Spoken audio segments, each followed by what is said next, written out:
Hello and welcome to this training module on Lean Basics, or Lean Fundamentals. In this video, you will learn the fundamental concepts of lean management, starting with why lean is popular, history of lean, and then moving on to the fundamentals. Lean finds its roots into automotive sector, as you may already know. But in the past decade or so, lean has become synonymous with global best practices, because the fundamentals of lean management are transferable and not limited to a particular sector. Today, one may find these fundamentals being exercised for improvements across various sectors, including electronics industry, healthcare sector, hospitality sector, aerospace industries, IT services, FMCG and CPG industries, construction sector, as well as government and administrative sectors.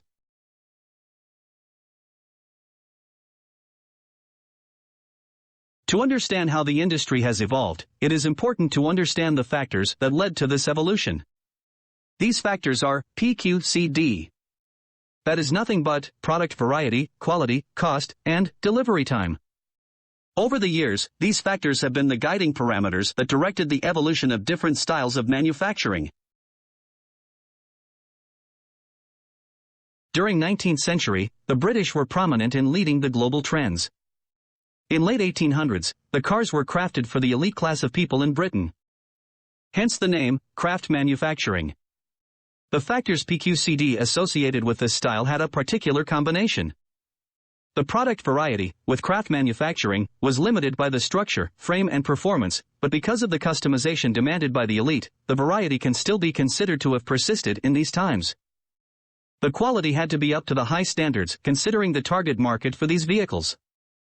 But because of limitations of technology in these times, the other two factors, cost and delivery time, had been significantly high.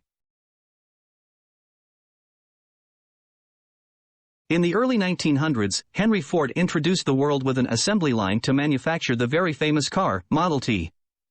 This was a major development in the field of manufacturing which came along with a disruptive, yet visionary, mindset of Mr. Ford. This style of manufacturing was called mass manufacturing. With an assembly line in place for manufacturing, the benefits were eminent. Decrease on reliance over highly skilled labor, as in case of craft manufacturing, more number of units being worked upon simultaneously, standardization over the parts used across production batches, and many more. Due to this, the cost per unit of production reduced drastically, and hence it was called the first affordable automobile. And since more units could be produced simultaneously, the delivery time reduced by a great margin. However, with more standardization across the production lines, the scope of customization reduced, and simultaneously, the product variety. Also, with the bulk of production being produced by partially trained, or partially skilled workers, quality also got impacted to some extent. To sum up, for our 4 parameters of PQCD, we can say that the cons of mass manufacturing in early 1900s were the reduced product variety that could be produced, and certain extent of compromised quality. The pros of this style of manufacturing were reduced delivery time and reduced cost. Today, the customers have matured and they don't want to compromise on any of the parameter. The modern customers seek variety in the products to choose from, with no compromise on the quality. They want the product now, and they want the product that delivers the value for money they are paying. The World War II came to an end only after the 2 atom bombs dropped on Hiroshima and Nagasaki. This unfortunate event in human history succumbed Japan to a great extent. On their way to resurgence, Japan needed to come up with a fast-paced disruptive approach to support their economic standing and their population. For this, a group of Japanese industry experts and academicians went across the world and studied the best practices being exercised then, and identified improvements. The Japanese cracked the code to satisfy the modern customers with their demands of high product variety, high quality, lower cost and lesser delivery times. Toyota led the way towards Japanese resurgence with their disciplined approach of removing wastes from the system. This was the time when they introduced the famous Toyota production system, which is at times also referred to as the lean manufacturing. The TPS, or the lean manufacturing, consists of a lot of tools that has become the recipe to attain desired combination of high product variety, high quality, low cost and lesser delivery times. By definition, lean management is an approach of managing an organization and improving the productivity by continually identifying, reducing, and, wherever possible, eliminating wastes, or Muda, as called in Japanese, from the system. It is a very simple definition if we just go by the words. But, it is critical to understand the different components of this definition. In an organizational context, the word system represents a whole organization. An organization is made up of many departments, or functions, or divisions. To name a few, purchase department, sales and marketing, operations or production, accounts, etc., are the departments. For these divisions to perform their role in an organization, there are multiple processes in place that are performed on regular basis. For example, accounts payable and accounts receivable are processes pertaining to accounts department, and sourcing, procurement and purchasing are few processes under purchase department.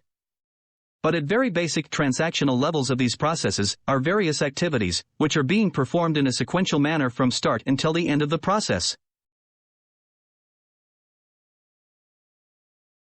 Suppose a process comprises of 7 steps to occur in a particular sequence, and each step, or activity, takes certain time. The total time taken for this process to get completed is the sum of time consumed in each of these activities. In manufacturing industry, this total time is called throughput time, TPT, and in service industry, this total time is referred to as turnaround time, TAT. For an organization to deliver fast, this TPT, or TAT, has to be optimized to an acceptable lowest level. All the activities during each step of the process can be classified into 2 fundamental categories, that is, VA, value-adding activities, and NVA, non-value-adding activities. The Japanese had a simple understanding for value-adding activities. For an activity to qualify as a value-adding one, it had to qualify on 3 criteria. 1. Transformation or change. An activity needs to lead towards some kind of change or transformation. In case of a tangible product, this change could be physical, or chemical, or a structural change. In service, this change may be in form of reorganization of data, or change in experience of recipient, or other similar ones. 2. Conformity with client or customer requirement. The change occurring due to an activity has to be in accordance to the customer requirement. If an activity leads to a change that is not desirable, or not demanded by the customer, the product or service is of no use. 3. Client or customer is ready to pay for the transformation. One parameter of PQCD is cost. If the product or service is not perceived to be worth buying, it does not matter if there is a transformation which is as per customer requirement or not. The core of lean philosophy is that the value is defined by the customer. So for an organization to become lean, it is important to view each of the activities and processes from customers' perspective. Now about the NVAs. All activities that does not satisfy any, or all, of the above criteria, are non-value-adding activities. Suppose a process takes certain amount of time, TAT or TPT, to complete. In most observed cases, of this total time, only maximum 20% is consumed by value-adding activities, and 80% is consumed by NVAs.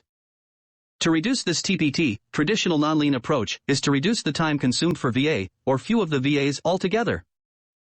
The lean approach, however, is to identify the NVAs, reasons for these NVAs, and then target to reduce these NVAs significantly, without compromising on the functionality of the product or service and maintaining the quality. After the bombings on Japanese cities, on their way to resurgence, Japanese studied the famous Ford style of manufacturing.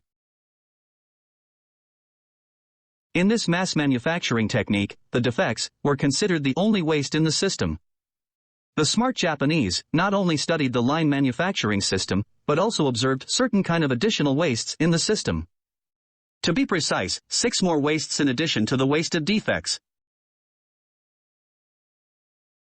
These are now termed as the 7 wastes as per lean philosophy. We can remember the word TIMWOOD, just not to miss out on the categorization of these wastes. TIMWOOD stands for transportation, inventory, motion, waiting, overprocessing, overproduction, and defects. These 7 wastes represent the mechanical side of the organization. With time, the experts could identify 1 more waste, representing the humane side of the organization. The waste of non-utilization of skills. The people in an organization is its most valuable resource. It would be a waste of resource if the inherent skills are not utilized or if these skills are not invested in.